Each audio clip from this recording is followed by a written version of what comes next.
अब हजरत मौलाना क़िबला दामत बरकातहुम से मैं दरख्वास्त करूंगा कि हजरत तशरीफ लाएं और इस जलसे के इख्तिताम पर दुआ, अपनी दुआ से इस जलसे को खत्म फरमाएं। हजरत ये तो सब ये हमारे सामने जो लोग हजरत है, हजरत ये सब चाहते हैं कि आप दुआ करें और औलाद रसूल की दुआ से हम मुस्तफीज होंगे इंशाअल्लाह।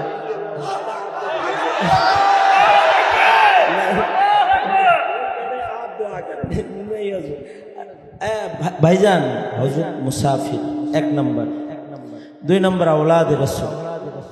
हजरत যদি দোয়া না করে চলে যায়, দোয়া হইব না। বসেন। হ্যাঁ হজরত দোয়া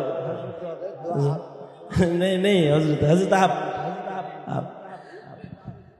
আলহামদুলিল্লাহ বলেন সবাই, আওয়াজ করে বলেন আলহামদুলিল্লাহ। আমি তো প্রতি বছর আখির মোনাজাত করি এখানে, আপনারা আমাকে প্রতি বছর পান। আমি দেশের মানুষ, আওলাদ রসুলকে তো আর পাওয়া যাবে না। হজরত চাইছেন যে আখিরি বয়ান আমার হোক, আখিরি মোনাজাত আমার হোক, কিন্তু আমরা চাই আগামী মাহফিলে ইনশাআল্লাহ হজরতের কাছে আবার আমরা দরখাস্ত করতেছি যে আগামী সফরও হজরত আমাদের এই মাহফিল যে তারিখে হবে ওই তারিখকে কেন্দ্র করে হজরতের সফর যেন ওই সময় बांग्लादेश है, तेल আমরা এই সম্মেলনে हजरत के पाबो। हजरत आपसे दरख्वास्त है कि आप सामने जो साल आने वाला है उस साल में जो महफिल यहाँ होंगे इंशाअल्लाह, उस आपका जो सफ़रनामा बनेगी तो हम उससे कुछ मुझे आपकी दावत कबूल है, लेकिन आप दुआ फरमाएं।